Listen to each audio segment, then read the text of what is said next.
ইন্নাদ-দীনা ইনদাল্লাহিল ইসলাম। ইসলাম ধর্মটা হলো কমপ্লিট ধর্ম। এই ধর্মের ভিতরে কোনো কুসংস্কার নাই, এই ধর্মের ভিতরে কোনো ভুল নাই, ঠিক না ঠিক? কারণ এই ধর্ম হলো সত্য ধর্ম, এই ধর্ম কোনো মিথ্যা ধর্ম না।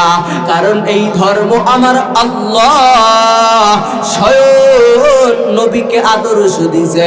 ও মুহাম্মদের আদর্শ দিয়া যারা এই জমিনে চলবে, ওদের চলাটাই হবে দুনিয়াতে শ্রেষ্ঠ চলা।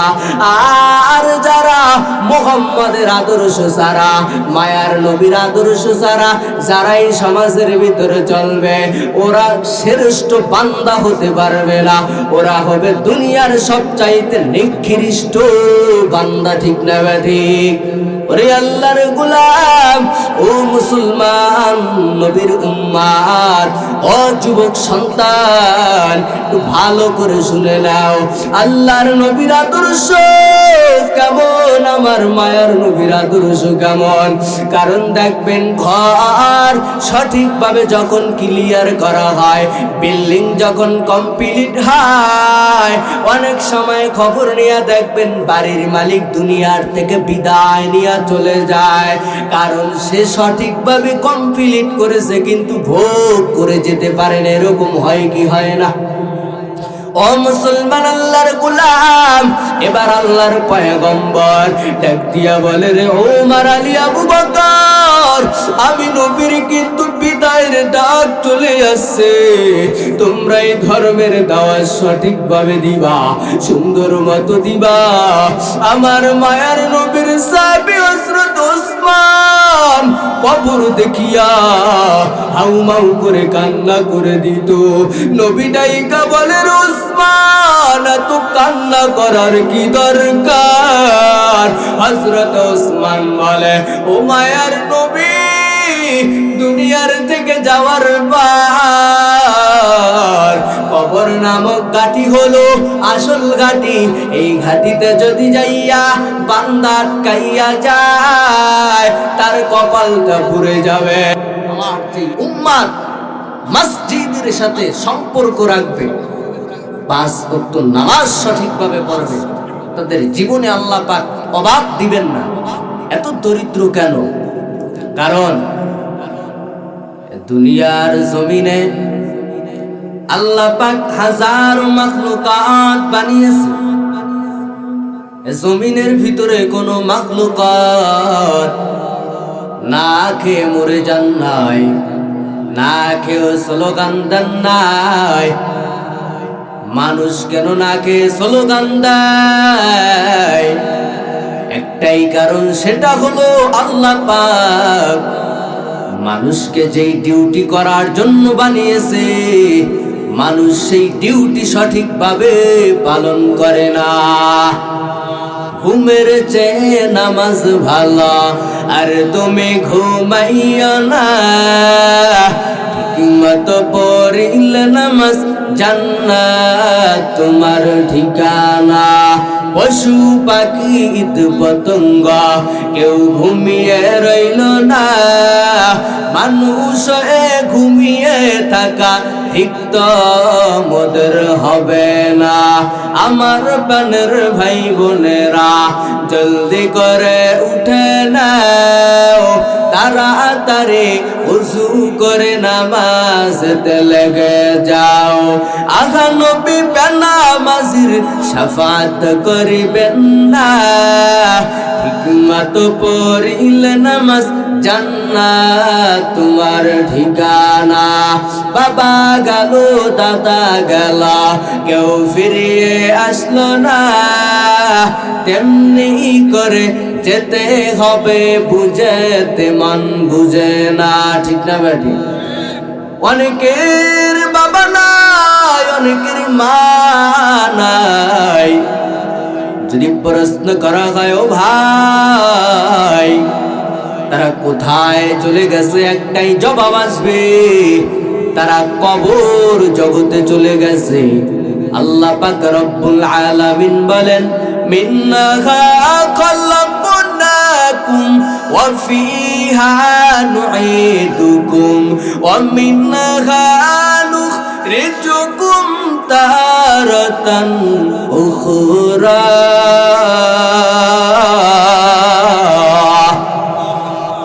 আল্লাহ পাক বলে, মানুষের দল, আমি আল্লাহ পাক মাটি দিয়া মানুষকে সৃষ্টি করলাম, মাটি দিয়া মানুষকে আমি আল্লাহ বানালাম। আল্লাহ বলে, আমি আল্লাহ বারই মাটির গর্ভে মানুষকে নিয়ে যাব। ও আল্লাহর গোলাম, ও মুসলমান যুবক ভাই, আল্লাহ পাক বলে, মাটির গর্ভে নিয়েই ক্ষান্ত করব না, আমি আল্লাহ বার এই মাটি থেকে মানুষকে আমি আল্লাহর আদালতে দাঁড় করাবো। ও মুসলমান, বুঝে থাকলে উঁচু আওয়াজে জবাব দেন, আল্লাহ পাক মরণের পর মানুষকে জীবিত করতে পারবে, এই ক্ষমতা আমার আল্লাহর আছে না নাই? ওয়া মাকারু ওয়া মাকারাল্লাহ ওয়াল্লাহু খায়রুল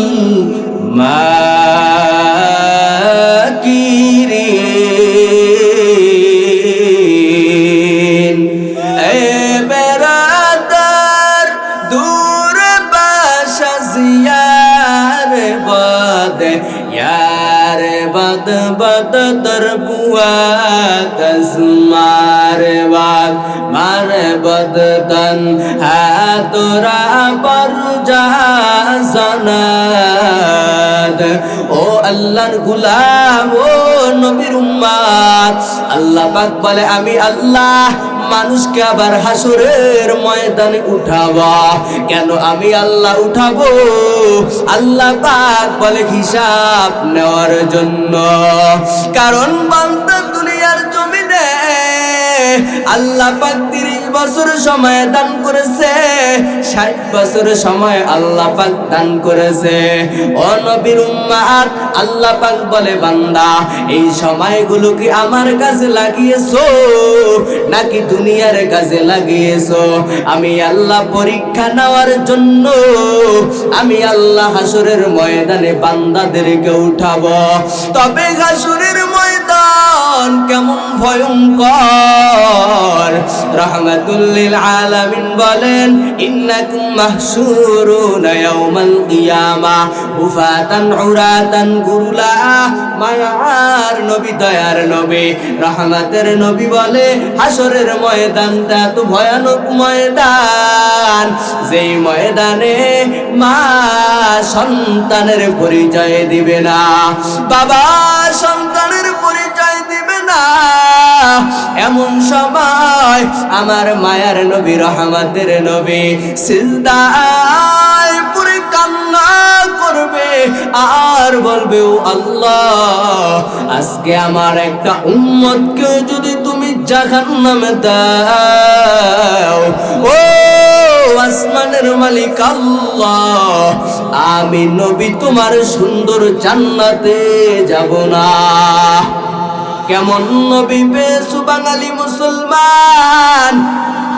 আজকে নবীর উম্মত হইয়া নবীর আদর্শ গ্রহণ করে না, আবার চিল্লাইয়া চিল্লাইয়া কত আশিক বাংলার জমিনে স্লোগান দেয়, আবার বলে, আমি নবীর মুখা খাটি আশিক। ও আশিকেরা, তুমি যদি নবীর খাটি আশিক হও, চিল্লাবার প্রয়োজন হবে না, মাঠে ময়দানে স্লোগান দেওয়ার প্রয়োজন হবে না। তুমি যদি আমার ওই মদিনাওয়ালা নবীর আশিক যদি হও, ওরে বান্দা, তোর মাথা থেকে পা পর্যন্ত প্রমাণ করে দিবে তুই নবীর আশিক না নবীর দুশমন। নবীর আশিক দাবি কইরা রাস্তায় স্লোগান দেয়, রবিউল আউয়াল স্লোগান দেয়, রবিউল আউয়াল মাস পাইয়া কত আশিক জিলাপি খাইয়া স্লোগান দেয়। ও আশিকেরা, আমার নবীর আশিক যদি হইতা, নবীর আদর্শের দাড়ি কেন তোমার গালে নাই? নবীর আদর্শের টুপি কেন তোমার মাথায় নাই? নবীর আদর্শের পোশাক কেন তোমার তোমার গায়ে নাই।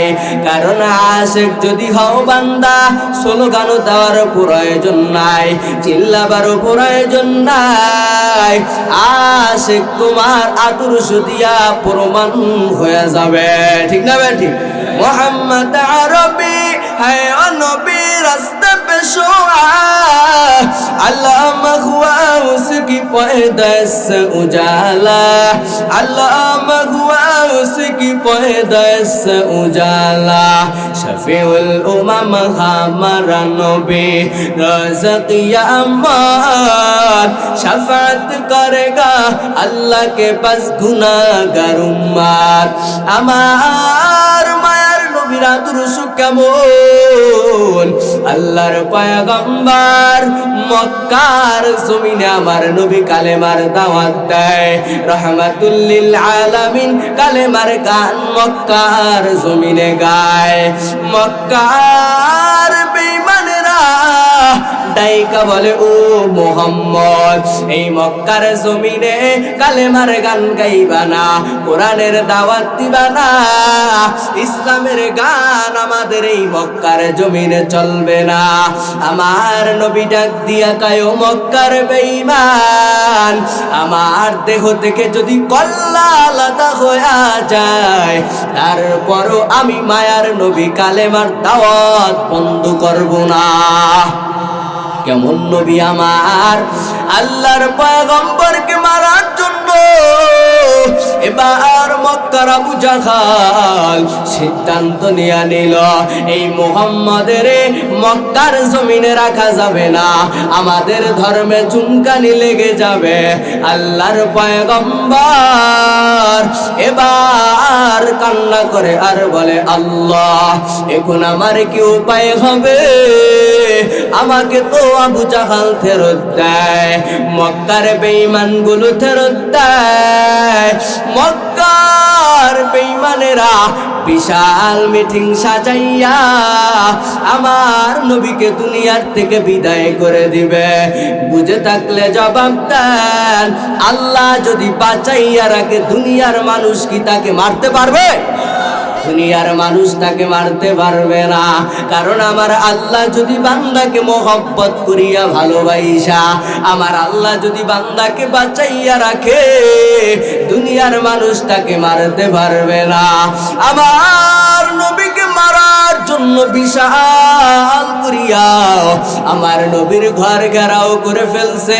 আল্লাহ ডাক দিয়া কয় ও মুহাম্মদ এখন আর দেরি করিও না, ও মুহাম্মদ কোনই দৌড়াইয়া মদিনার জমিনে যাইয়া তুমি কালেমার গান গাও। আমার নবী আখিরি জামানার পয়গম্বর রহমতের নবী মক্কার জমিনে চলিয়া গেল কালেমার গান গাওয়ার জন্য।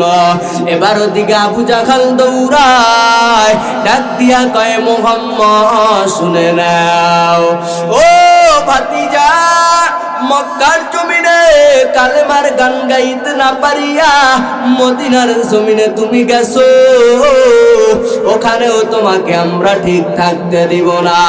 ও আব্দুল্লাহর বেটা মুহাম্মদ, শরীরে যদি বুকে যদি সাহস থাকে, তুমি যদি বাপের বেটা আব্দুল্লাহর সন্তান হও, অতি তাড়াতাড়ি তুমি বদরে আসো। আল্লাহর পয়গম্বর আল্লাহর কাছে ডাক দিয়া কয়, আল্লাহ আমার তো কামান নাই, বিমান নাই, কিভাবে আমি বদরের প্রান্তে যাইয়া বেঈমানদের সাথে লড়াই করব? আল্লাহ তাইকা বলে, ও বন্ধু মুহাম্মদ, তুমি যে কালেমার দাওয়াত দিয়েছো, তোমার দাওয়াতে কতজন মুসলমান হয়েছে? আমার নবী ডেকে বলে, আল্লাহ আমার এই দাওয়াত পাইয়া মাত্র 313 জন লোক কালেমা পড়ে মুসলমান হয়ে গেছে। সুবহানাল্লাহ। আল্লাহ ডাক দিয়া কয়, ও মুহাম্মদ, এখন আর দেরি করিও না। এই 313 জন মুসলমান নিয়া তুমি বদরের প্রান্তে চলে যাও। আমার নবী 313 জন মুসলমান লইয়া, ইমানদার লইয়া আমার নবী বদরের প্রান্তে চলে গেল। মায়ার নবী রহমাতুল লিল আলামিন, আমার নবীর কাছে কামান নাই, বিমান নাই, অস্ত্র নাই, আছে শুধু ইমানের অস্ত্র, ইমানের বল। আমার নবী ওই দাওয়াত দরবার বদরের প্রান্তে দেখা গেল 14 জন আল্লাহর বান্দা দুনিয়ার থেকে শহীদ হইয়া বিদায় নিয়ে নিল। আল্লাহর নবী কান্না করে বলে, আল্লাহ, আমার এই দরবার থেকে আমার এই ধর্মের দাওয়াত দিলাম, এই দাওয়াত পাইয়া যারা মুসলমান হইল বদরের প্রান্তে যুদ্ধ করিয়া, এখন তো 14 জন দুনিয়ার থেকে বিদায় নিয়ে গেল। আল্লাহ ডাক দিয়া কই, রে মুহাম্মদ, তোমার কোনো চিন্তা নাই, তোমার কোনো টেনশনের কারণ নাই। আমার নবী যুদ্ধের ময়দানে বিজয় হইয়া গেল। আল্লাহর পয়গম্বর ইমানের বলে, সাহাবীদের ইমানের বলে যুদ্ধের ময়দানে বিজয় হইছে। জোরে বলেন সুবহানাল্লাহ। নাইলে মুমিন সোয়ে মুমিন মিশাওয়াত, নাইলে কাফের সোয়ে কাফের মিশাওয়াত। এখন তো বাংলার জমিনে 313 জন মুসলমান কেন, হাজার লক্ষ কোটি মুসলমান থাকার পর তারপরও দেখা যায় বেঈমানরা বান্দা মুসলমানের উপরে আক্রমণ করে। কারণটা কি রে বাবা? হাজার মুসলমান আছে ঠিক আছে, তবে ওই বদরি সাহাবীর মতো 313 জন সাহাবীর মতো ঈমানওয়ালা মুসলমান বাংলার জমিনে হয় নাই, ঠিক না বেঠিক? ও মুসলমান, যদি হইতো কোন বেঈমান আমার নবীকে গালি দিয়া এই বাংলার জমিনে জায়গা পাইতো না, বাংলার জমিনে জায়গা পাইতো না। আল্লাহর গোলাম মুসলমান, কারণ মুসলমান আছে তবে ঠিক আছে, তবে ওই সাহাবীদের ইমানের মতো মুসলমান এই জমিনে হয় নাই। যদি হইতো আল্লাহকে গালি দেওয়ার সাহস বান্দা এই জমিনে দাঁড়াইয়া কোনো বেঈমান পাইতো না। মুসলমানের বাচ্চা হইয়া কোরআনের বিরুদ্ধে স্লোগান দেয়, মুসলমানের বাচ্চা হইয়া নবীজির আদর্শের বিরুদ্ধে স্লোগান দেয়। ও মুসলমান গো, খাঁটি আল্লাহর গোলাম যদি হও, নবীর খাঁটি উম্মত যদি হও, 5 ওয়াক্ত নামাজ পড়া দরকার আছে না নাই? কত মুসলমান দেখা যায় মসজিদে আজান হয়, নামাজ পড়তে আসে না, এরকম নামের মুসলমান সমাজে আছে না নাই? ও মুসলমান, নামের মুসলমান হলে চলবে না, কামের মুসলমান হতে হবে। এবার আল্লাহর পয়গম্বর যখন কালেমার দাওয়াত শুরু করে দেয়, মায়ার নবী বদরের যুদ্ধ শেষ করার পর তাকাইয়া দেখে আমার নবীর ধর্মের গান শুনিয়া 1000 লোক কালেমা পড়ে মুসলমান হয়ে গেছে। আল্লাহর নবী ডাইকা বলে, ও আল্লাহ, আমার গান শুনিয়া এখন 1000 মুসলমান হয়ে গেল। আল্লাহ বলে, এখন তোমার টেনশন নাই, ও বন্ধু মুহাম্মদ, সামন দিকে আগায় যাও। আমার মায়ার নবী আবার যখন সুন্দর গান শোনা দিল, কোরআনের বাণী শোনা দিছে, কিছুদিন পর তাকাইয়া দেখে মুসলমানের সংখ্যা হয়ে দাঁড়ায় 10,000। আল্লাহু আকবার! 10,000 মুসলমান যখন হয়ে গেছে, মায়ার নবী বড় খুশিতে বুকটা ভরে গেছে। আমার নবী বলে, আল্লাহ আমার গান শুনিয়া এখন তো 10,000 লোক কালেমার পথে আসছে, ইসলামের পথে আসছে। আল্লাহ ডাইকা বলে, ও মুহাম্মদ, তোমার কি মন চায় না তুমি তোমার বাবার ভূমিতে যাইবা? তুমি কি তোমার মায়ের ভূমিতে যাইবা? তোমার কি মন চায় না বাবা? ও বাবা মুহাম্মদ বলো, ও আমার বন্ধু মুহাম্মদ বলো, তোমার কি মন চায় না তুমি ওই মক্কার জমিনে যাইবা? মায়ার নবী বলে, আল্লাহ আমার এই বংশের লোকেরা আমায় তাড়াইয়া দিছে, আমায় এই মক্কার জমিনে থাকতে দেয় নাই। আল্লাহ বলে, ও মুহাম্মদ এখন আর ভয় নাই, টেনশনের কারণ নাই। 10,000 মুসলমান লইয়া অতি তাড়াতাড়ি মক্কার জমিনে চলে যাও। এখন ওই মক্কাটা বিজয় করে দাও। ওদিকে বেঈমানের কানে আওয়াজ চলে গেছে, আব্দুল্লাহর বেটা মুহাম্মদ 10,000 মুসলমান লইয়া মক্কার জমিনে আসতেছে। এখন তো আমাদের কাম 12টা বেজে যাবে, অবস্থা খারাপ হয়ে যাবে। বেঈমানগুলো পালানো শুরু করে দিল। বেঈমানরা পথ হারাইয়া পালানো শুরু করে দেয়। এবার আমার নবী ডেকে বলে, ও মক্কার মানুষ শুনো, তোমরা কেউ আমার বাবার আত্মীয়, তোমরা কেউ আমার দাদার আত্মীয়, তোমরা কেউ বাবার মায়ের আত্মীয়, তোমরা মক্কা সারিয়া পালাবার দরকার নাই। আমি তোমাদেরকে মারব না, আমি তোমাদেরকে খুন করব না, কারণ আমার মায়ার নবীর আদর্শ কেমন। ওরে মটবাড়িয়া ভান্ডারিয়া যুবক, মায়ার নবীর আদর্শ দিয়া যদি আজকে এই সমাজটা চালাইতা, এই সমাজের ভিতর অশান্তি আসতো না। ঠিক না ব্যাটি? আজকে নবীজির আদর্শ নাই। আমার মায়ার নবী বলে, ও মক্কার মানুষ, আমি তোদেরকে মারতে আসি নাই। আমার নবীরা তো সুন্দর বাণী শুনিয়া সাথে সাথে 1 লক্ষ মুসলমান হয়ে গেছি। এখন আর মুসলমানের ভয় নাই। মুসলমানের কি করেছে রে ভাই? আমার ওই মায়ার নবী উম্মতের চিন্তা এত বিবার হয়ে গেল। আল্লাহর পয়গম্বর বলে, ও ওমর আলী আবু বকর, আমি কিন্তু আর বেশি দিন বেঁচে থাকবো না। ইন্নাদ-দীনা ইনদাল্লাহিল ইসলাম, ইসলাম ধর্মটা হলো কমপ্লিট ধর্ম। এই ধর্মের ভিতরে কোনো কুসংস্কার নাই, এই ধর্মের ভিতরে কোনো ভুল নাই। ঠিক না ঠিক? কারণ এই ধর্ম হলো সত্য ধর্ম, এই ধর্ম কোনো মিথ্যা ধর্ম না। কারণ এই ধর্ম আমার আল্লাহ স্বয়ং নবীকে আদর্শ দিয়েছে। ও মুহাম্মদের আদর্শ দিয়া যারা এই জমিনে চলবে, ওদের চলাটাই হবে দুনিয়াতে শ্রেষ্ঠ চলা। আর যারা মুহাম্মদের আদর্শ ছাড়া, মায়ার নবীর আদর্শ ছাড়া যারা এই সমাজের ভিতরে চলবে, ওরা শ্রেষ্ঠ বান্দা হতে পারবে না। ওরা হবে দুনিয়ার সবচাইতে নিকৃষ্ট বান্দা। ঠিক না ঠিক? ওরে আল্লাহর গোলাম, ও মুসলমান নবীর উম্মাত, ও যুবক সন্তান, একটু ভালো করে শুনে নাও। আল্লাহর নবীর আদর্শ কেমন, আমার মায়ার নবীর আদর্শ কেমন।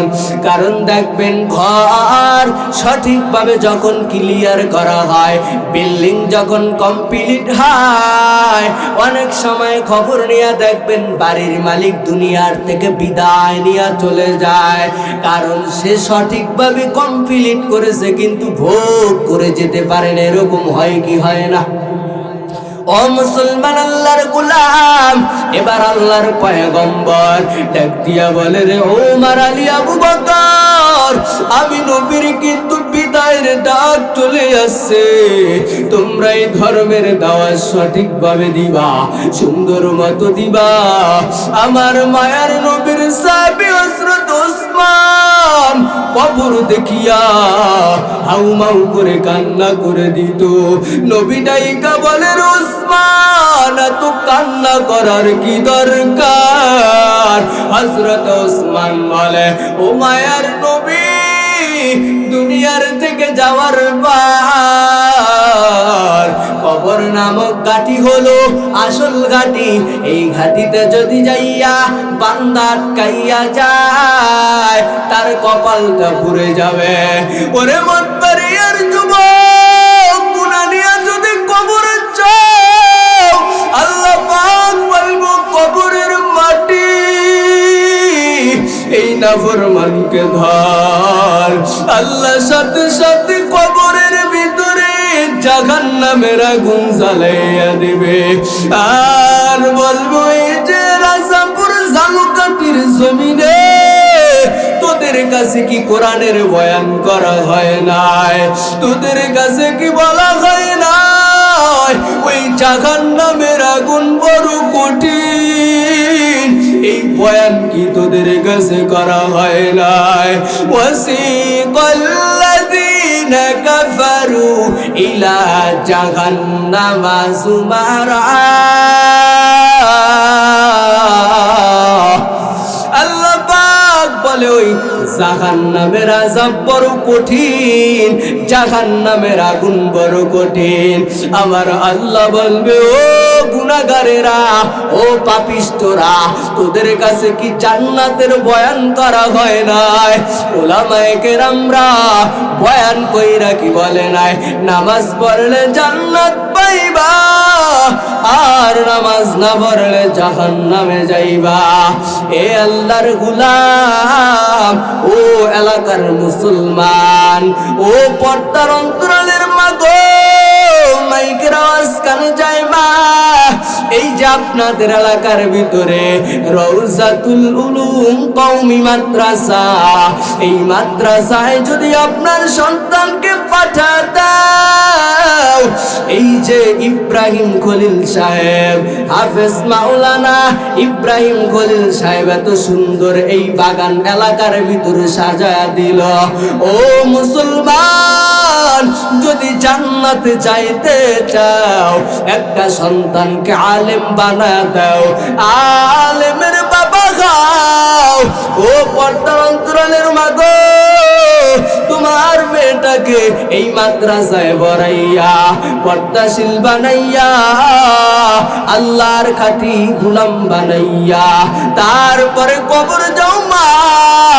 ও মা গো মা, তোমার মেয়েটাকে যদি এই আদর্শ শিক্ষা যদি এই মহিলা মাদ্রাসায় দেওয়া হয়, এখানে যদি পড়াইতে পারো, ও আম্মা জানেরা, আপনার যখন মরণ হয়ে যাবে, ও মা গো মা, আপনার ওই মেয়েটা যদি আলেমা হয়, হাফেজা হয়, কোরআন পড়ে পড়ে গভীর রাত কান্না করবে, আর বলবে, আল্লাহ, আমার মায়ের কবরটা জান্নাতের বাগান বানায় দাও। ও যুবক ভাইরা, বিধবা মাঝরা গো, আপনার যদি নাতি থাকে, নাতিটাকে হাফেজে কোরআন বানাইয়া, আলেম বানাইয়া এই মাদ্রাসায় দেন, কারণ এই মাদ্রাসায় দিলে সন্তান আদর্শ শিক্ষাওয়ালা হবে। ওই সন্তান দুনিয়ার জমিনে চোর হবে না, বাটপার হবে না, সিটার হবে না। এই মাদ্রাসায় সন্তানদেরকে শ্রেষ্ঠ সন্তান হিসাবে গ্রহণ করা হয়, ঠিক না ঠিক? কারণ আল্লাহ পাক বলবে, তোমাদের মাঝে কি জান্নাতের বয়ান করে নাই, জাহান্নামের বয়ান করে নাই?